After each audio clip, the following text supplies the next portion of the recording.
क्या आप जानते हैं कि हर कोई श्रीमद् भगवद गीता का यह दिव्य ज्ञान सुनने का सौभाग्य प्राप्त नहीं कर पाता?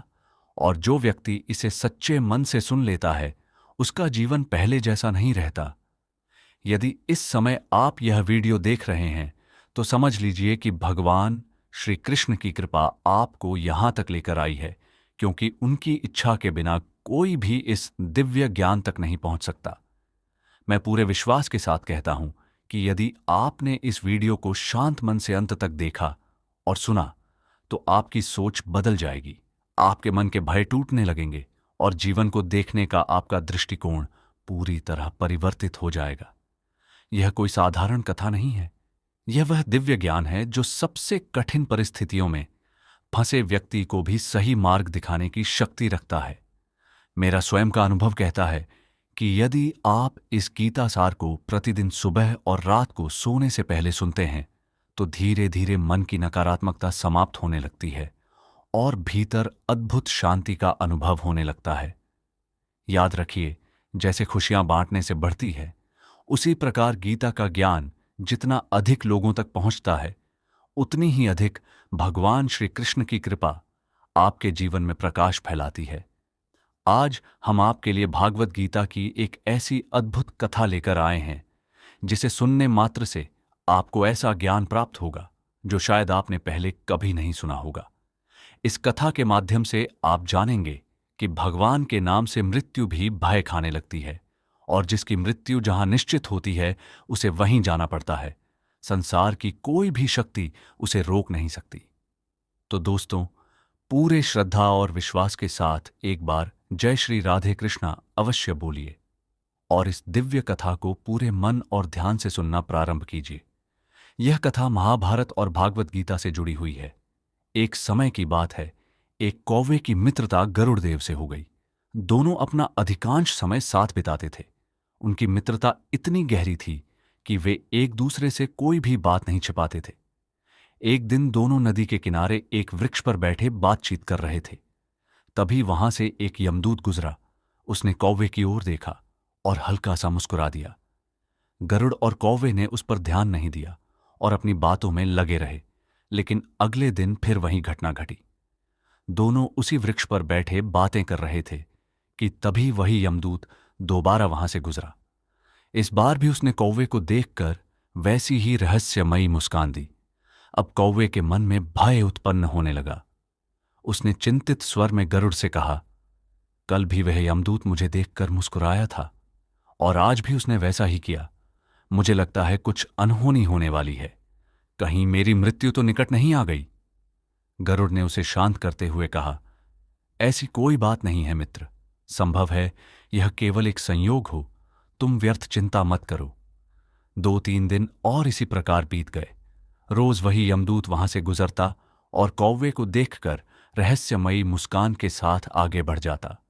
अब कौवे को पूरा विश्वास हो गया था कि उसकी मृत्यु निकट आ चुकी है। वह भयभीत होकर गरुड़ से बोला, मित्र, मैं मरना नहीं चाहता, लेकिन यह यमदूत निश्चित ही कुछ दिनों में मेरे प्राण लेने वाला है। यह रोज मुझे देखकर मुस्कुराता है। इसका अर्थ अवश्य कोई अनिष्ट है। अब गरुड़ को भी लगने लगा कि शायद कौवे की शंका व्यर्थ नहीं है। उन्होंने अपने मित्र को धैर्य देते हुए कहा, तुम चिंता मत करो मित्र, मैं तुम्हें यहां से इतनी दूर ले जाऊंगा कि यह यमदूत तुम्हारे पास पहुंच भी नहीं सकेगा। इतना कहकर गरुड़ ने कौवे को अपनी पीठ पर बैठाया और उस जंगल से हजारों किलोमीटर दूर कैलाश पर्वत की ओर उड़ चले। दोनों को अब विश्वास हो गया था कि वहां पहुंचकर वे पूरी तरह सुरक्षित हो जाएंगे। लेकिन जैसे ही वे कैलाश पर्वत की एक गुफा के पास पहुंचे, वहां वही यमदूत पहले से खड़ा दिखाई दिया। यमदूत ने कौवे को देखते ही तुरंत अपने पाश से उसे बांध लिया और उसके प्राण हर लिए। गरुड़ ये सब देखकर स्तब्ध रह गए। उन्होंने आश्चर्य से यमदूत से पूछा, तुमने इसे मार क्यों दिया? यमदूत शांत स्वर में बोला, इसकी मृत्यु का समय आ चुका था, इसलिए मुझे इसके प्राण लेने पड़े।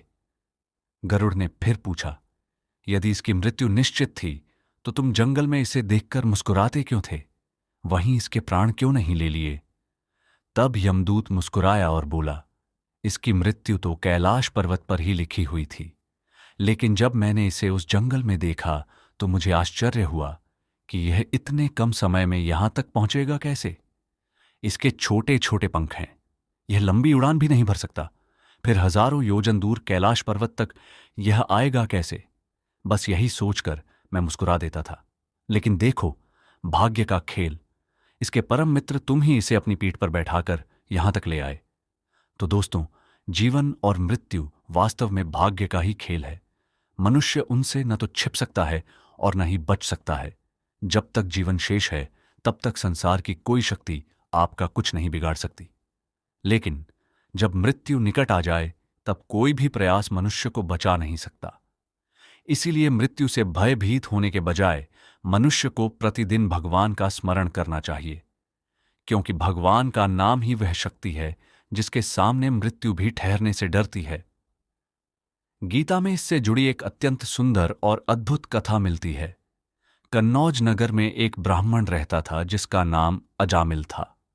अजामिल अत्यंत विद्वान और शास्त्रों का झाता था। शील, सदाचार और सद्गुण मानो उसके स्वभाव में ही बसे हुए थे। वह ब्रह्मचारी, विनम्र, जितेंद्रिय, सत्यनिष्ठ, मंत्रों का झाता और अत्यंत पवित्र हृदय वाला व्यक्ति था। उसने गुरुजनों और संत महात्माओं की बड़ी श्रद्धा से सेवा की थी। एक दिन अपने पिता की आज्ञा से वह वन में फल, फूल, समिधा और कुश लेने गया। जब वह वापस लौट रहा था तभी रास्ते में उसने एक ऐसा दृश्य देखा जिसने उसके पूरे जीवन की दिशा बदल दी। उसने देखा कि एक व्यक्ति मदिरा के नशे में एक वेश्या के साथ विहार कर रहा है। वह स्त्री भी शराब पीकर मतवाली हो रही थी। अजामिल ने उनसे कोई बात नहीं की, लेकिन उस दृश्य ने उसके मन को विचलित कर दिया। धीरे धीरे वह काम वासना के वश में हो गया। उसने अपने मन को रोकने का बहुत प्रयास किया, लेकिन वह असफल रहा। अब उसके मन में हर समय उसी वेश्या का विचार रहने लगा और वह धीरे धीरे अपने धर्म और संस्कारों से दूर होता चला गया। अजामिल उस स्त्री को प्रसन्न करने के लिए सुंदर वस्त्र, आभूषण और अनेक बहुमूल्य वस्तुएं लाकर देने लगा।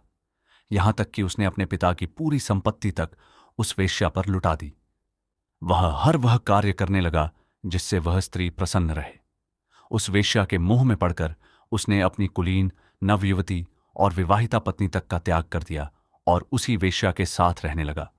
धीरे धीरे उसका पूरा जीवन पापमय बनता चला गया। वह वर्षों तक उस वेश्या के अपवित्र अन्न पर जीवित रहा और अपने सारे सद्गुण खो बैठा। उसकी बुद्धि भ्रष्ट हो चुकी थी। वह न्याय और अन्याय का भेद भूल गया था। जहां से जैसे भी धन मिलता वह उसे उठा लाता। चोरी, जुआ और धोखाधड़ी से वह अपने परिवार का पालन पोषण करने लगा। एक दिन कुछ संत उसके गांव में आए। गांव के बाहर पहुंचकर संतों ने लोगों से पूछा, भैया, किसी ब्राह्मण का घर बता दीजिए, हमें आज रात्रि वहीं ठहरना है। गांव वालों ने संतों के साथ मजाक करते हुए कहा, हमारे गांव में केवल एक ही महान ब्राह्मण है, उसका नाम अजामिल है। वह इतना बड़ा भक्त है कि गांव के भीतर नहीं बल्कि बाहर रहता है। भोले संत उन लोगों की बातों में आ गए और अजामिल के घर पहुंच गए। उन्होंने दरवाजा खटखटाया और आवाज लगाई, भक्त अजामिल, दरवाजा खोलो। जैसे ही अजामिल ने दरवाजा खोला और संतों के दर्शन किए, उसके भीतर दबे हुए पुराने संस्कार मानो अचानक जाग उठे।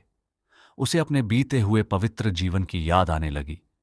संतों ने प्रेम से कहा, भैया, रात बहुत हो चुकी है, क्या हमारे भोजन और विश्राम की व्यवस्था हो सकती है?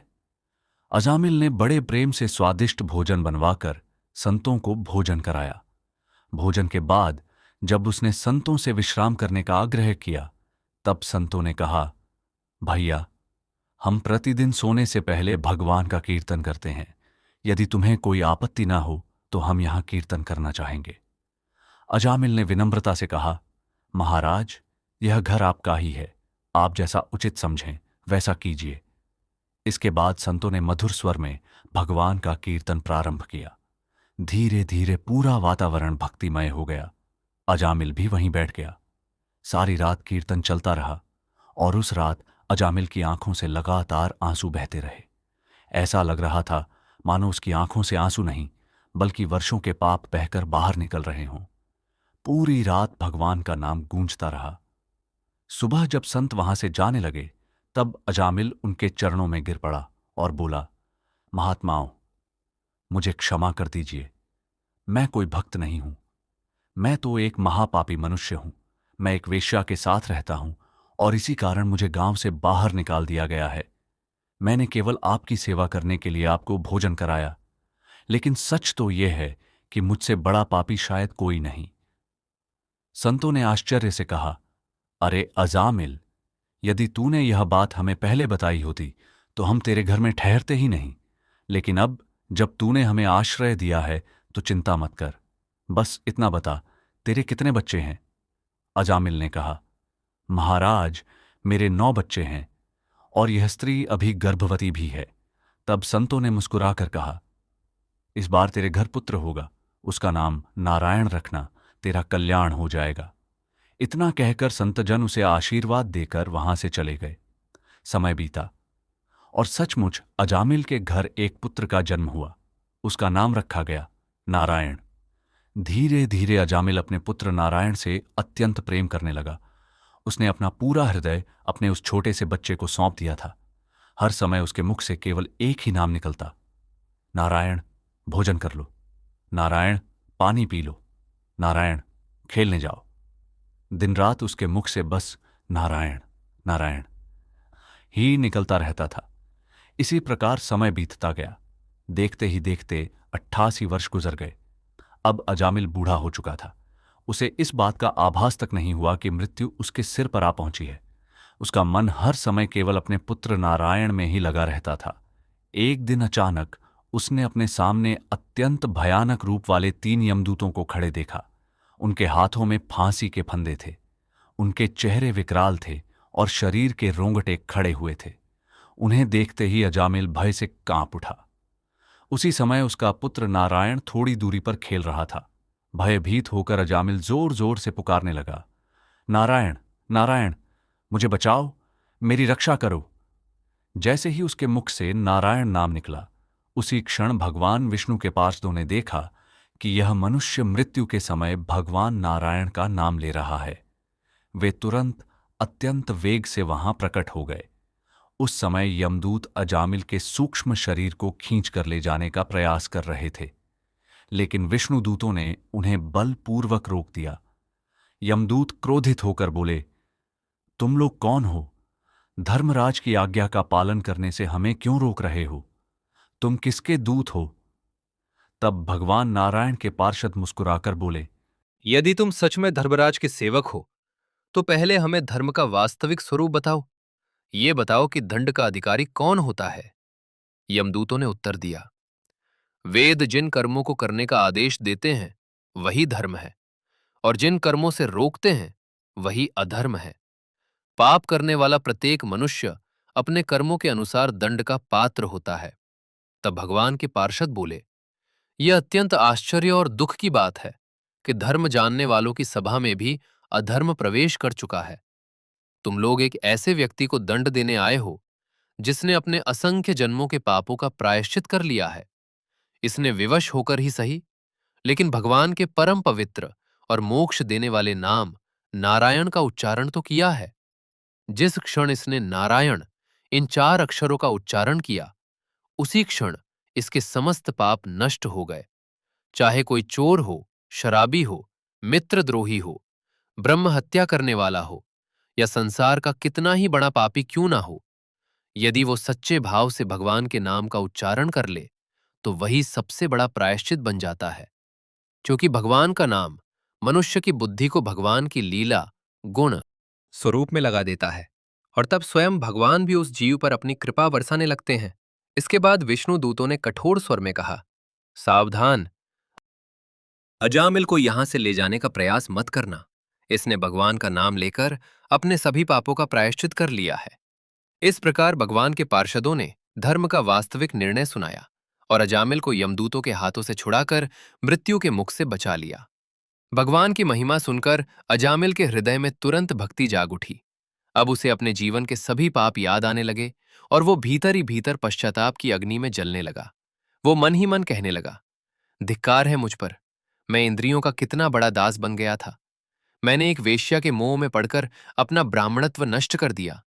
मैंने अपने माता पिता का त्याग किया, अपने कुल को कलंकित कर दिया। मैं सचमुच महान पापी हूं। निश्चित ही मुझे भयंकर नरकों में गिरना पड़ेगा। फिर अचानक उसके मन में विचार आया, कहाँ मैं, एक पापी, कपटी और अधर्मी मनुष्य, और कहाँ भगवान का परम पवित्र नारायण नाम। फिर भी भगवान ने मुझ पर कृपा कर दी। मैं धन्य हो गया। अब अजामिल ने निश्चय किया कि वो अपने मन, इंद्रियों और प्राणों को वश में करके फिर कभी पाप के मार्ग पर नहीं जाएगा। वो सोचने लगा, मैंने तो भय के कारण अपने पुत्र नारायण को पुकारा था, फिर भी भगवान के पार्षद मेरे सामने प्रकट हो गए। यदि मैं सच्चे मन से भगवान नारायण को पुकारता, तो क्या स्वयं भगवान मेरे सामने प्रकट नहीं होते? अब उसके भीतर संसार के प्रति गहरा वैराग्य उत्पन्न हो चुका था। वो सब मोह माया छोड़कर हरिद्वार चला गया। वहां गंगा तट पर भगवान के मंदिर में बैठकर उसने योग और भक्ति का मार्ग अपनाया। धीरे धीरे उसने अपनी इंद्रियों को संसार से हटाकर मन में लीन कर दिया और मन को भगवान में स्थिर कर दिया। आत्मचिंतन करते करते उसकी बुद्धि त्रिगुणमयी प्रकृति से ऊपर उठ गई और भगवान के दिव्य स्वरूप में स्थित हो गई। तभी उसने देखा, उसके सामने वही 4 दिव्य पार्षद खड़े हैं जिन्हें उसने पहले देखा था। उनके दर्शन करके अजामिल का हृदय आनंद से भर उठा। उसने गंगा तट पर ही अपना शरीर त्याग दिया और तुरंत भगवान के पार्षदों के समान दिव्य स्वरूप प्राप्त कर लिया। फिर सिर झुकाकर भगवान के दूतों को प्रणाम किया। इसके बाद अजामिल उन दिव्य पार्षदों के साथ स्वर्णमय विमान में बैठकर आकाश मार्ग से भगवान लक्ष्मीपति के धाम वैकुंठ लोक की ओर प्रस्थान कर गया। सुखदेव जी महाराज बोले, हे परीक्षित, यह कथा अत्यंत गोपनीय और समस्त पापों का नाश करने वाली है। जो मनुष्य श्रद्धा और भक्ति के साथ इसका श्रवण और कीर्तन करता है, वह कभी नरक में नहीं जाता। यमराज के दूत भी उसकी ओर आंख उठाकर देखने का साहस नहीं कर पाते। चाहे उसका जीवन कितना ही पापमय क्यों न रहा हो, फिर भी वैकुंठ लोक में उसका सम्मान होता है।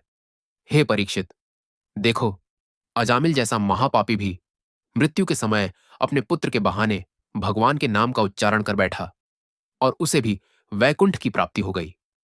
फिर जो लोग श्रद्धा और प्रेम से भगवान का नाम लेते हैं, उनके कल्याण में भला क्या संदेह हो सकता है।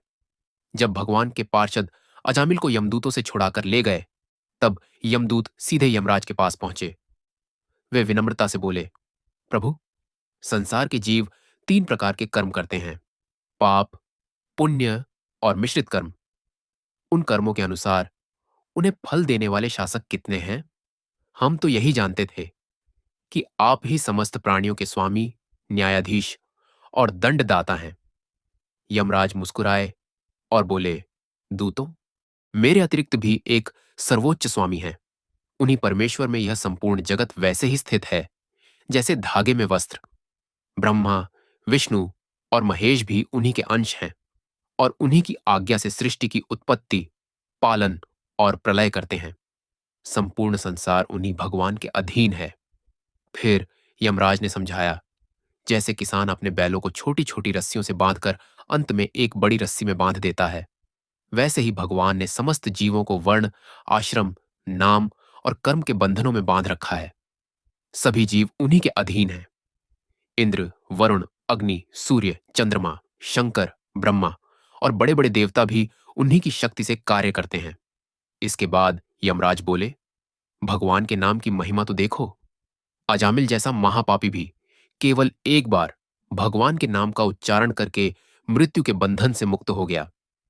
भगवान की लीला और उनके नामों का कीर्तन मनुष्य के समस्त पापों को नष्ट कर देता है। और यह कोई आश्चर्य की बात नहीं है। अजामिल ने तो मरते समय चंचल मन से अपने पुत्र का नाम नारायण पुकारा था। केवल उस नाम के आभास मात्र से उसके सारे पाप नष्ट हो गए और उसे मुक्ति प्राप्त हो गई। यमराज आगे बोले, बड़े बड़े विद्वान भी कभी कभी भगवान की माया में मोहित हो जाते हैं। वे यज्ञ, कर्म और उनके फलों में ही उलझे रहते हैं, लेकिन भगवान के नाम की सरल और दिव्य महिमा को नहीं समझ पाते। यह वास्तव में अत्यंत दुख की बात है। बुद्धिमान मनुष्य वही है जो अपने संपूर्ण हृदय से भगवान में भक्ति स्थापित कर ले। ऐसे भक्त मेरे दंड के अधिकारी नहीं होते। पहली बात तो यह है कि वे पाप करते ही नहीं, और यदि भूलवश कोई पाप हो भी जाए तो भगवान का नाम तुरंत उसे नष्ट कर देता है। इसलिए सुनो, जिनकी जीभ भगवान का नाम नहीं लेती, जिनका मन भगवान के चरणों का चिंतन नहीं करता और जिनका सिर कभी भगवान श्री कृष्ण के चरणों में नहीं झुकता, केवल उन्हीं पापियों को मेरे पास लाया करो। जब यमदूतों ने अपने स्वामी धर्मराज के मुख से भगवान की यह अद्भुत महिमा सुनी तो वे आश्चर्य से भर उठे। तभी से वे भगवान के भक्तों के पास जाने से भी भय खाने लगे। भगवान श्री कृष्ण ने गीता में कहा है कि मनुष्य को अपने कर्मों का फल अवश्य भोगना पड़ता है, चाहे कोई कितना ही चतुर क्यों ना हो जाए। कर्मों का न्याय निश्चित है। यदि आपने अच्छे कर्म किए हैं तो वही पुण्य कठिन समय में आपकी रक्षा करेंगे। लेकिन यदि आपने पाप किए हैं, किसी को दुख दिया है, किसी के साथ छल किया है, तो उसका दंड भी अवश्य मिलेगा। मनुष्य चाहे छिपकर कर्म करे, लेकिन परमात्मा की दृष्टि से कुछ भी छिपा नहीं रहता। मानो इस संसार में हर दिशा में उनके अदृश्य नेत्र लगे हुए हैं। वे हमारे एक एक कर्म को देख रहे हैं। श्री कृष्ण कहते हैं, कभी कभी मन में प्रश्न उठता है कि इस संसार में ऐसी कौन सी चीज है जिसे प्राप्त करना सबसे कठिन है। धन नहीं, यश नहीं, सम्मान नहीं, प्रेम भी नहीं। सबसे कठिन है अपनी गलती को स्वीकार करना। मनुष्य अपनी भूल जान भी ले तब भी उसे स्वीकार नहीं करना चाहता। लेकिन जो व्यक्ति अपनी गलती स्वीकार कर लेता है, उसके लिए जीवन में आगे बढ़ने के सारे मार्ग खुल जाते हैं। इसीलिए आत्ममंथन करना सीखिए। यदि आपसे कोई भूल हो जाए तो उसे स्वीकार कीजिए और सुधारने का प्रयास कीजिए। यही आपके जीवन को आनंदमय बनाएगा। श्री कृष्ण कहते हैं, मनुष्य इस संसार में एक कठपुतली के समान आता है और चला जाता है। न किसी को अपने आने का समय पता होता है और न जाने का। मनुष्य मिट्टी से बना है और अंत में मिट्टी में ही मिल जाता है। इसीलिए लोभ और लालच का कोई अर्थ नहीं। मनुष्य खाली हाथ आता है और खाली हाथ ही चला जाता है। वह पूरी जिंदगी दूसरों के लिए काम करता है और जाते समय सब कुछ यहीं छोड़ जाता है। इसीलिए लोभ छोड़कर सदाचार को अपनाइए। यही सच्चा धर्म है। श्री कृष्ण कहते हैं, मनुष्य की सबसे बड़ी समस्या यह है कि वह अपनी जिंदगी से अधिक दूसरों की जिंदगी को देखता है। उसे हमेशा लगता है कि दूसरे लोग उससे अधिक सुखी हैं। लेकिन सच्चाई यह है कि हर व्यक्ति अपने जीवन में किसी न किसी संघर्ष से गुजर रहा होता है। इसलिए चिंता छोड़कर अपने कर्मों पर ध्यान दीजिए। जो होना है वह अपने समय पर होकर रहेगा। हमारे हाथ में केवल कर्म है।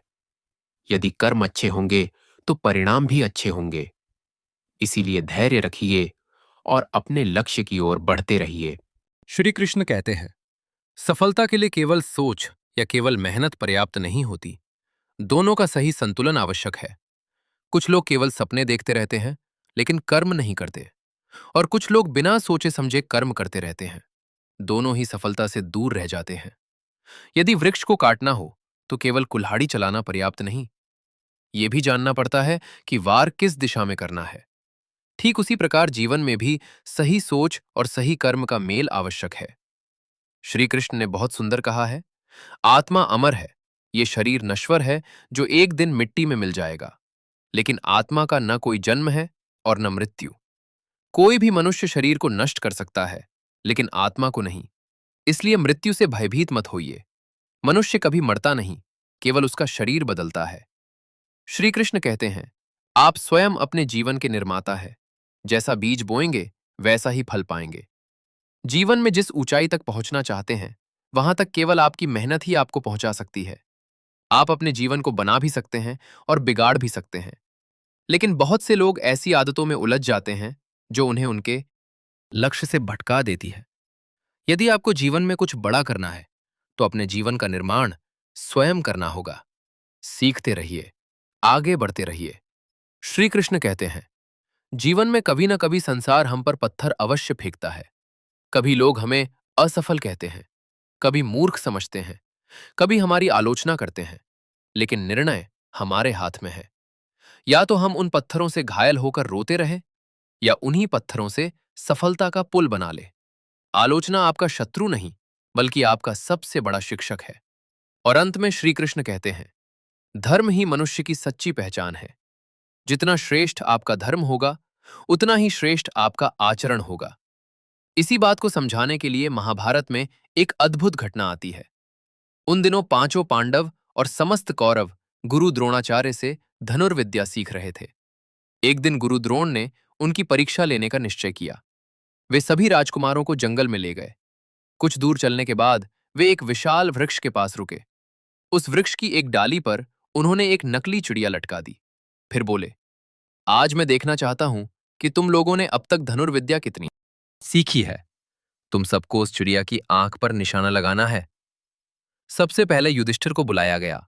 गुरु द्रोण ने पूछा, बताओ युधिष्ठिर, तुम्हें क्या दिखाई दे रहा है? युधिष्ठिर बोले, गुरुदेव, मुझे विशाल वृक्ष दिखाई दे रहा है। उसकी शाखाएं, पत्तियां, घोंसले और वो चिड़िया भी दिखाई दे रही है। गुरु द्रोण बोले, तुम अभी तैयार नहीं हो, पीछे हट जाओ। फिर भीम आए। उन्होंने कहा, मुझे जंगल, धरती, आकाश, पेड़, पत्तियां और चिड़िया दिखाई दे रही है। गुरु द्रोण ने उन्हें भी पीछे भेज दिया। इसके बाद नकुल, सहदेव, दुर्योधन और अन्य राजकुमारों ने भी लगभग वही उत्तर दिया। अंत में अर्जुन आगे आए। गुरु द्रोण ने पूछा, अर्जुन, तुम्हें क्या दिखाई दे रहा है? अर्जुन ने धनुष पर बाण चढ़ाते हुए उत्तर दिया, गुरुदेव, मुझे केवल चिड़िया की आंख दिखाई दे रही है। गुरु द्रोण मुस्कुराए और बोले, निशाना लगाओ। अर्जुन ने बाण छोड़ा और सीधा चिड़िया की आंख को भेद दिया। तब गुरु द्रोण ने सभी को समझाया, जब तुम किसी लक्ष्य को प्राप्त करना चाहते हो, तो तुम्हारा पूरा ध्यान केवल उसी लक्ष्य पर होना चाहिए। यदि ध्यान इधर उधर भटकेगा, तो सफलता कभी प्राप्त नहीं होगी। सफल वही होता है जिसे अपने लक्ष्य के अतिरिक्त और कुछ दिखाई नहीं देता। दोस्तों, यदि आपको यह दिव्य कथा पसंद आई हो, तो वीडियो को लाइक जरूर कीजिए। हमारे चैनल को सब्सक्राइब करें और बेल आइकन को ऑन कर लें, ताकि आने वाले ऐसे ही ज्ञानवर्धक वीडियो आप तक सबसे पहले पहुंच सके। इस वीडियो को अपने मित्रों और परिवार के साथ अवश्य साझा करें, ताकि ये दिव्य ज्ञान अधिक से अधिक लोगों तक पहुंच सके। आपका बहुत बहुत धन्यवाद। राधे कृष्ण।